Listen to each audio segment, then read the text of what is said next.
2024 में देश भर में भारत में यानी कि जो रोड एक्सीडेंट में मरने वाले लोग हैं उनकी संख्या 1.5 लाख से ज्यादा है।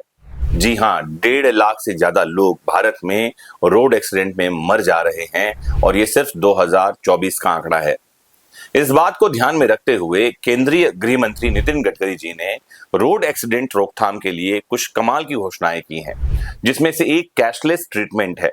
आज मैं आपको इस प्लान के बारे में डिटेल में तो बताऊंगा ही बताऊंगा, लेकिन एक बात और कह देना चाहता हूं कि नई पॉलिसीज, नई नीतियों के आने के साथ ही सरकार को एक कदम और भी उठाना चाहिए, और वो ये है कि सड़कों को ठीक करें।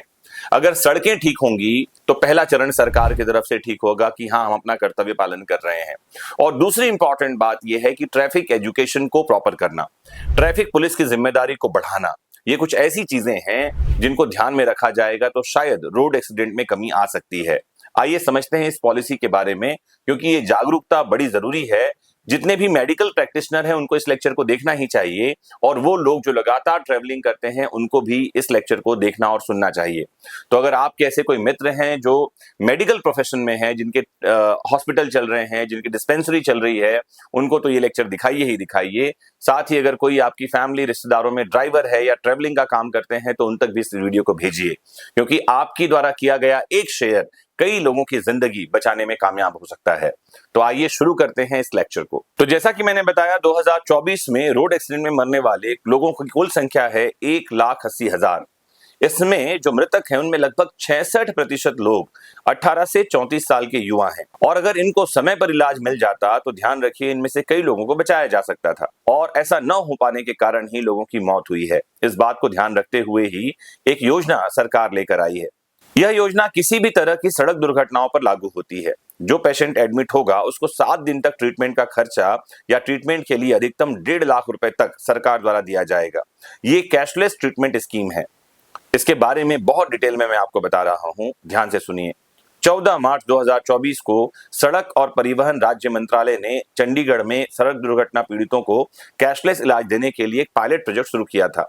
इस प्रोजेक्ट के तहत सड़क हादसों में घायल हुए लोगों को समय रहते मेडिकल सुविधा मुहैया कराई जानी थी। चंडीगढ़ में यह प्रोजेक्ट कामयाब रहा। चंडीगढ़ के बाद अब इस योजना को 5 और राज्यों तक बढ़ाया गया है।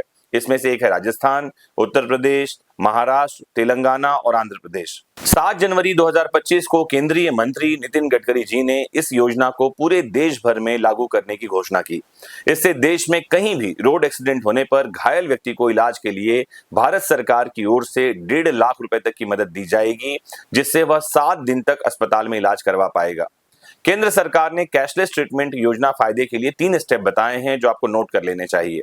सबसे स्टेप पहला, एक्सीडेंट के तुरंत बाद घायल को नजदीकी लिस्टेड अस्पताल में भर्ती कराना होगा।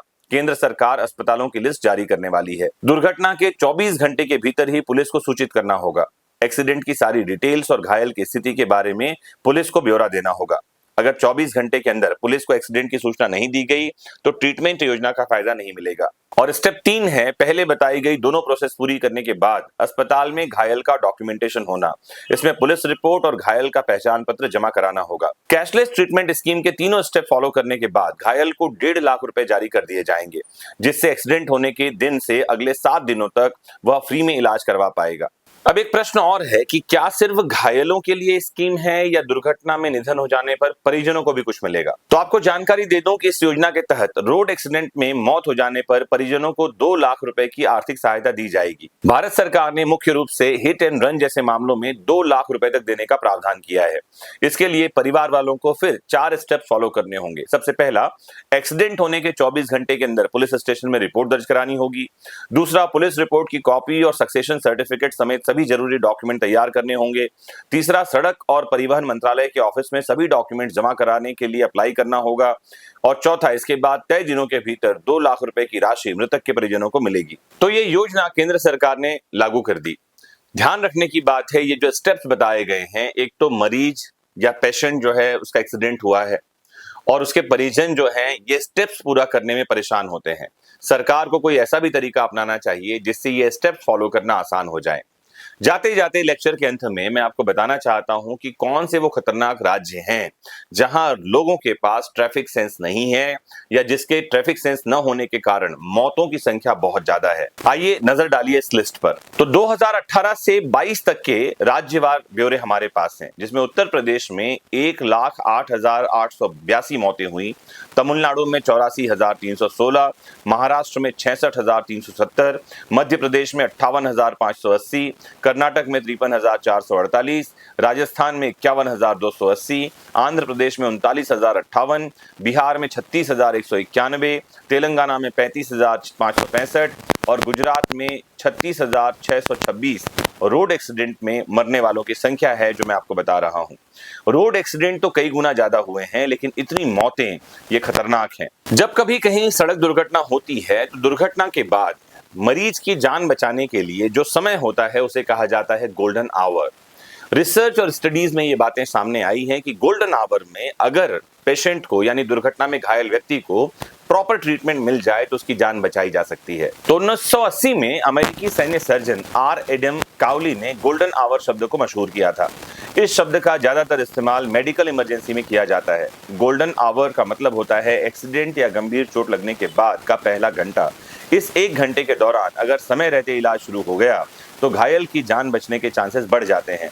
अगर कहीं सड़क हादसा हो जाए तो 4 बातों का ध्यान रखा जाना चाहिए। सबसे पहला ये कि किसी भी दुर्घटना में घायल व्यक्ति को फौरन एम्बुलेंस या हॉस्पिटल में ले जाने की कोशिश करनी चाहिए। दूसरा, घायल व्यक्ति के घावों को बहते हुए खून को रोकने के लिए कोशिश करनी चाहिए। तीसरा, दवाई लगाकर साफ कपड़े से उस घाव को बांधना चाहिए। चौथा, अगर घायल को सांस लेने में परेशानी हो रही हो तो उसे सीपीआर दिया जाना चाहिए। तो किसी भी घायल व्यक्ति को पहले घंटे में अगर प्राथमिक उपचार मिल जाए तो उसके जान बचने के चांसेस होते हैं। कई बार मेडिकल नेग्लिजेंसी की वजह से लोगों की जान चली जाती है। कई बार लोग पैसों के अभाव में मरीज को इलाज करवाने नहीं ले जाते हैं। मुझे लगता है कि केंद्रीय सरकार की ये पहल बड़ी काम की है, लेकिन और भी ध्यान सरकारों को देना होगा ताकि भारत में रोड सेफ्टी को बढ़ाया जा सके। अगर आपके पास भी कुछ सुझाव हैं तो जरूर कमेंट बॉक्स में जुड़कर बताइए और नीचे ये लिखना मत भूलिए कि आप कौन से राज्य से हैं, ताकि हम समझ सकें, जान सकें कि वैदिक शिक्षा की ये मशाल कौन कौन सी जगह जल रही है या इसकी रोशनी किन किन जगहों तक पहुंच रही है। जुड़े रहना है आपको अपने फेवरेट प्लेटफॉर्म वैदिक शिक्षा से। नमस्कार, जय हिंद।